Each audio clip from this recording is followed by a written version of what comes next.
नमस्कार प्रिय दर्शकों, आप सभी का स्वागत है आपके अपने इस यूट्यूब चैनल एस्ट्रो मिश्रा में। दर्शकों, 2025 का साल जब से शुरू हुआ है तब से आप देख रहे हैं कि लगातार ऐसी घटनाएं हो रही हैं, मतलब ग्रहों की घटनाएं, एक के बाद एक ग्रहों का परिवर्तन आप देख रहे हैं। ऐसा नहीं है कि किसी साल में ग्रहों का परिवर्तन नहीं होता है, लेकिन ग्रहों का इस तरह से परिवर्तन जो मानवता के लिए बहुत शुभ नहीं है, उस तरह का परिवर्तन इस साल हो रहा है।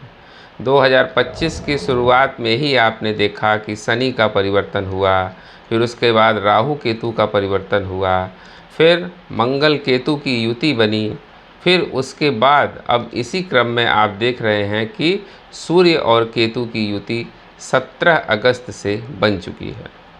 अभी हमने कल ही चर्चा किया था कि 17 अगस्त से 17 सितंबर तक सूर्य और केतु का जो ये ग्रहण योग बन रहा है, ये पूरी दुनिया के लिए शुभ नहीं है, ये समस्याएं पैदा करेगा।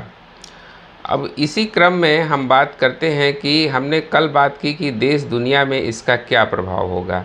ये सूर्य और केतु का ग्रहण योग जो 18 साल के बाद बना है, ये पूरी दुनिया के लिए शुभ नहीं है। तो देश दुनिया के बारे में तो हमने जाना कि दुनिया पर इसका क्या प्रभाव होगा, लेकिन आइए ये जानते हैं कि हमारे आपके व्यक्तिगत जीवन पर इसका क्या प्रभाव पड़ेगा।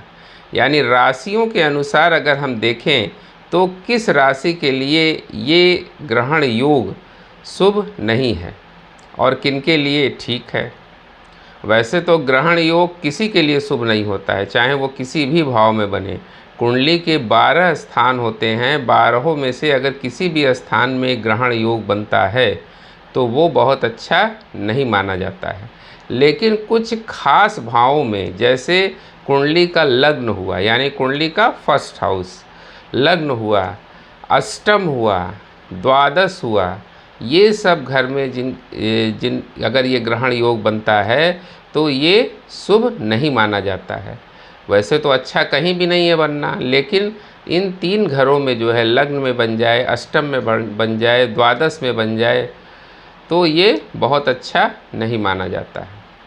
तो आइए हम कुछ राशियों के बारे में जानते हैं कि किन राशियों के लिए जो है ये ग्रहण योग बिल्कुल भी शुभ नहीं है। इसमें 3 राशियां ऐसी हैं जो जिन्हें ज़्यादा सावधान रहने की ज़रूरत है, क्योंकि ये 3 राशियों पर ज़्यादा परेशानियां रहेंगी। वैसे हैं तो 5, लेकिन 3 पर जो है इसका प्रभाव सबसे ज़्यादा होगा, जो नेगेटिव इम्पैक्ट पड़ेगा। जिसमें सबसे पहली राशि है सिंह राशि। जिस घर में ये युति बन रही है, यानी सिंह राशि में ही ये सूर्य और केतु की युति बन रही है, यानी सिंह राशि वालों के लिए लग्न में ही ये सूर्य और केतु की युति बनेगी। सिंह राशि वालों की शनि की ढैया भी चल रही है, और ऐसे में सूर्य और केतु का ग्रहण योग लग्न में बनना, यानी इनकी राशि में बनना, इनके लिए ज़्यादा नुकसानदायक होगा। इनको स्वास्थ्य से संबंधित परेशानियां इस समय आ सकती हैं। वाहन वगैरह बहुत सावधानी से ये चलाएं। वैवाहिक जीवन में भी इनको परेशानियां रहेंगी। इस समय मानसिक उलझनें भी इनकी बढ़ सकती हैं। बीपी या कोलेस्ट्रॉल की समस्या अगर इनको है तो इस समय वो परेशान कर सकती है। तो ऐसे में इनको जो है प्रतिदिन भगवान सूर्य को जल चढ़ाना चाहिए, और आदित्य हृदय स्तोत्र का अगर ये पाठ करें तो इनके लिए ये मुश्किल थोड़ी कम हो जाएगी। दूसरी राशि जिसको सबसे ज़्यादा नुकसान होगा वो है कन्या राशि। सिंह राशि के बाद जो राशि आती है वो कन्या राशि है, क्योंकि कन्या राशि जो है, कन्या राशि के 12वें घर में ये युति बनेगी। तो 12वें घर में जो है ये युति जब बनेगी तो इससे इनको स्वास्थ्य से संबंधित परेशानियां इस समय होंगी। कन्या राशि वालों को स्वास्थ्य से संबंधित दिक्कत इस समय होगी। इस समय इनको काम काज में भी, इनका जो कारोबार है, जो इनका व्यवसाय है, उसमें भी इनको परेशानियां होंगी। तो कन्या राशि वालों को जो है स्वास्थ्य से संबंधित दिक्कतें परेशान करेंगी, इनको काम काज में दिक्कतें होंगी। वैवाहिक जीवन में भी इनको बहुत ध्यान देना होगा कि वैवाहिक जीवन में इनके कटुता न उत्पन्न हो। क्रोध की अधिकता रहेगी, इनको बात बात पर अनावश्यक क्रोध आएगा। अनावश्यक यात्राएं भी इनको इस समय बहुत ज़्यादा करनी पड़ सकती हैं, क्योंकि इस समय जो 12वें घर में ये युति बन रही है, इनको लंबी लंबी यात्राएं करनी पड़ेंगी और यात्राओं में इनको परेशानी होगी। तो कन्या राशि के लिए भी ये समय बहुत अनुकूल नहीं होगा। हालांकि ये बहुत लंबा समय नहीं है, 1 महीने का ही समय है, लेकिन इस 1 महीने में इनको बहुत ध्यान देने की ज़रूरत है। ये भी अगर भगवान सूर्य को जल चढ़ाएं तो इनके लिए बहुत अच्छा होगा। तीसरे नंबर पर जो राशि आती है उसको कहते हैं मकर राशि। मकर राशि के लिए ये इसलिए नुकसानदायक है क्योंकि इनके घर में जो सूर्य और केतु की युति बन रही है वो 8वें घर में बन रही है। मकर राशि वालों के लिए जो है 8वें घर में ये युति बनेगी और अष्टम घर में जो है सूर्य का होना इनको हार्ट से संबंधित प्रॉब्लम इस समय दे सकता है, या अगर उनको हार्ट से संबंधित दिक्कतें हैं तो इस समय इनकी समस्या बढ़ सकती है। साथ ही पेट की समस्या इनको परेशान कर सकती है। ससुराल से संबंध इनके इस समय खराब हो सकते हैं मकर वालों के, क्योंकि इस समय जो अष्टम में सूर्य और केतु की युति बन रही है ये इनको परेशानी में डाल सकती है। तो इस समय अपने वाणी पर भी नियंत्रण रखें, क्रोध पर नियंत्रण रखें और धन इत्यादि के इन्वेस्टमेंट में भी बहुत ध्यान दें, क्योंकि सूर्य की जो दृष्टि है वो सीधे 2nd हाउस यानी आपके धन भाव पर जाएगी, तो वहाँ कोई दिक्कतें न हो जाएं। इसलिए जो है इन्वेस्टमेंट वगैरह बहुत ध्यान से करें। चौथे नंबर पर जो राशि आती है, ये 3 राशियां तो मेन हैं, जो 3 जो है सबसे ज़्यादा इनको नुकसान होगा। और चौथे नंबर पर जो राशि है वो है कुंभ राशि।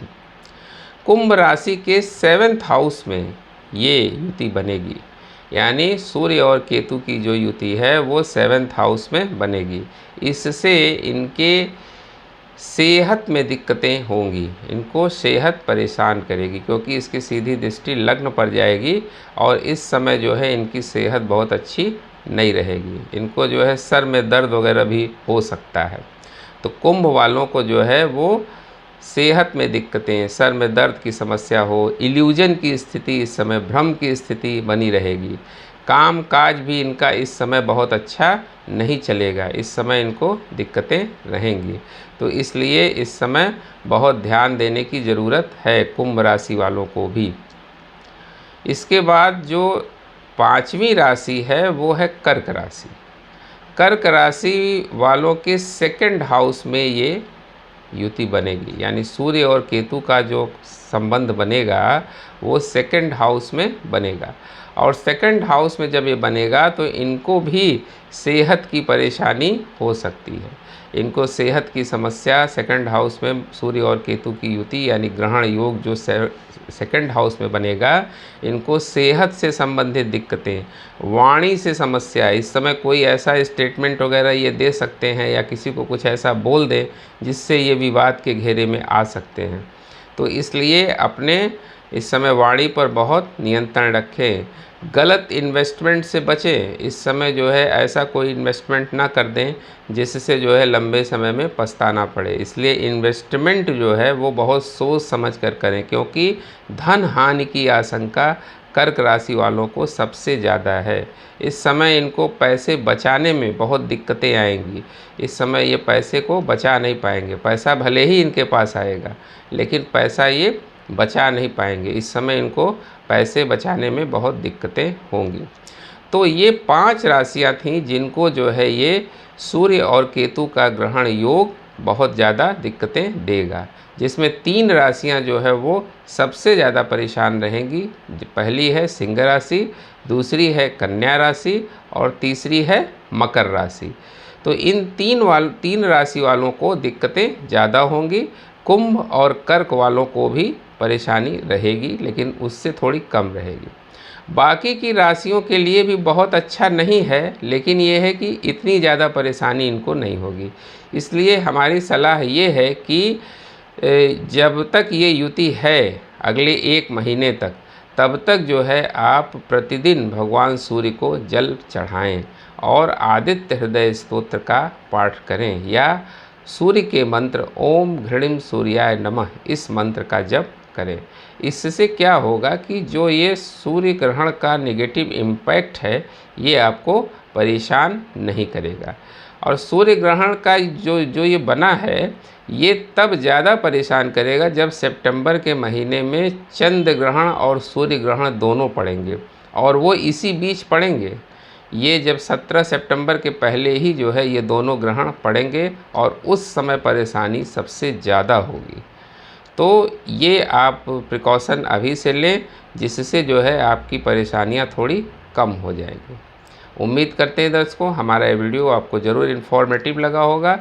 मिलते हैं आपसे अगले वीडियो में किसी नए विषय के साथ। तब तक के लिए हमें आज्ञा दीजिए। नमस्कार।